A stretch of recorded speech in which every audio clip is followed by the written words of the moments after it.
Today on Tricrow Studios, we take a look at 5 bad amps that are actually good.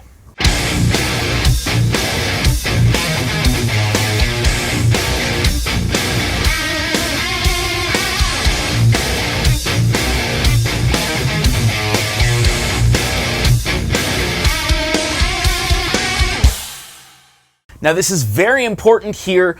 I am not saying that these are bad amps. Please don't take it personally. Please don't go in the corner and cry because this amp or one of these 5 amps here are considered your main amp and you love it to death. Maybe you saved up your hard-earned money and you bought these amps. I'm not saying that they're bad amps. I've been told that these are bad amps when I was going to buy them. So I own all 5 of these amps here. I'm also not going to talk about each individual amp in between the sound samples or anything like that. I'm just gonna play one setting that's not high gain and one setting that is high gain. There's no boosts or anything like that. This is just the amp itself through 5 Strats and 5 Les Pauls.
right, so there you go. There are the 5 bad amps that are actually pretty good.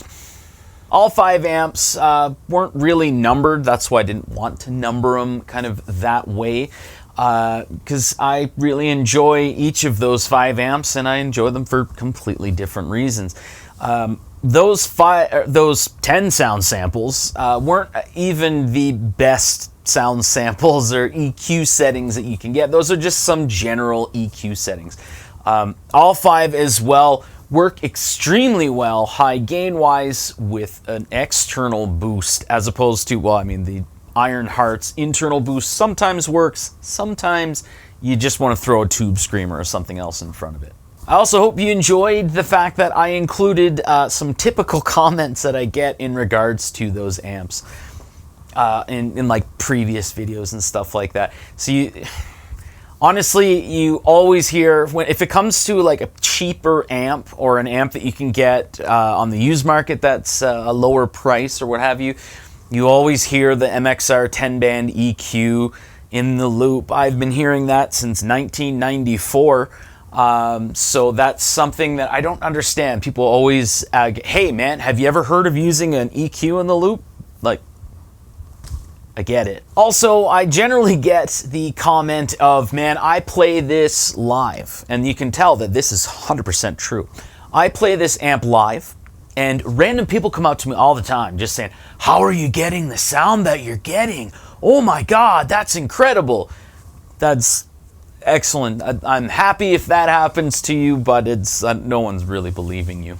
Also, 3 out of the 5 of these amps here, you usually hear of people buying them just so they can mod them. I mean, the Ironheart and the Blackstar, you wouldn't, I mean, you could for sure, but it's not generally an amp that you hear people modding them. But finally, I do want to leave with some thoughts on each amp. Not very long though. So the Crate Blue Voodoo, you hear about it all the time. It's an exact replica of a JCM 800, especially from people who've never played a JCM 800. A lot of people do find it closer to the JCM 900 than the 800. But I find my favorite guitar to play with the Crate Blue Voodoo is a Strat at lower, like with sort of breakup type tones. It has an excellent reverb in it. However, grabbing something like a Les Paul or an Explorer SG or whatever you want that's multi-scaled and 7 whatever, just throwing a boost out in front really brings that amp to life and can bring it to the table kind of in a high gain scenario. The Peavey Windsor, that's the one that you hear most out of all of them that they're getting them modded. I don't know if a lot of them try to mod the casing and everything as well to make it look different. I just find that it's a great Marshall style amp. We'll call it a Peavey's attempt at a Marshall style amp that kind of is its own thing. You hear, again, another one. This is a JCM 800 clone. From people who've never played a JCM 800. It's a heck of a lot more gain than a JCM 800. And the mids, the EQ reacts completely different than a JCM 800. Just like every other amp reacts very different than a JCM 800 does. But this is another amp here. Playing it with a Fender with a little bit of breakup can be nice, but a lot of the times you can get like a really nice old school type metal sound if you're throwing like a boost out in front and grabbing whatever humbucker equipped guitar, or sometimes like in a D standard Strat. The Peavey ValveKing, the VK100, I find is probably the most surprising of these amps.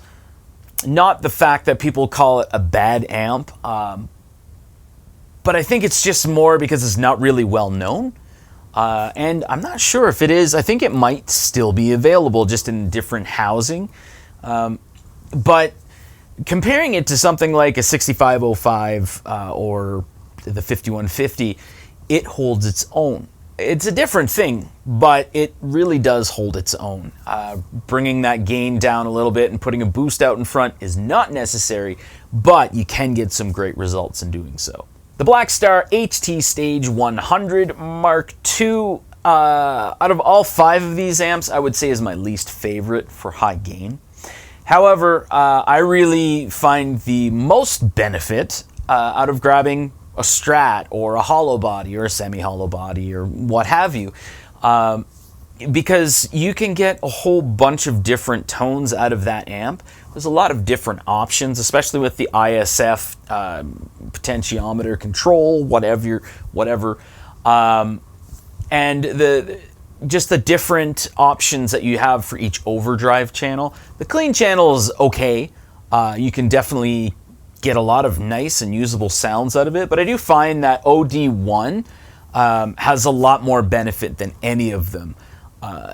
Even in a high gain scenario, I always find that can't bring the volume past noon. It doesn't really do anything except for make the EQ maybe fart a little.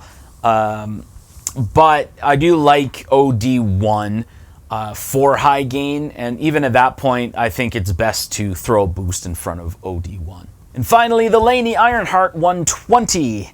Holy cats! People don't like this amp? Are you crazy? When I said I was buying this amp, a few people just said, like, man, don't do it. It is a really big mistake buying that amp. It is horrible. You will not be able to get any tones out of it that you like. And out of all 5 of these amps, that amp there is the one that I use the most. It sounds great with any Fender product, any Gibson product, any Gretsch. It just sounds awesome. The reverb that's there is great. I do find sometimes the internal boost works, sometimes it doesn't. Throwing an external boost works a lot better sometimes. However, it can be a little frustrating if you're trying to match it to another amp. It doesn't do exactly what you want every time, but you can get usable sounds out of it for sure. I do find most times that the lower notes can sound a little, not fizzy, but fuzzy, kind of giving you like a fuzz pedal type sound, where there's just not enough of attack, and the low end can seem a little muddy and tubby. However, I find that it usually works for me. And I love doing amp comparisons with that amp. Anyway, that's all I have to say. That's all I want to say. Thanks so much for watching.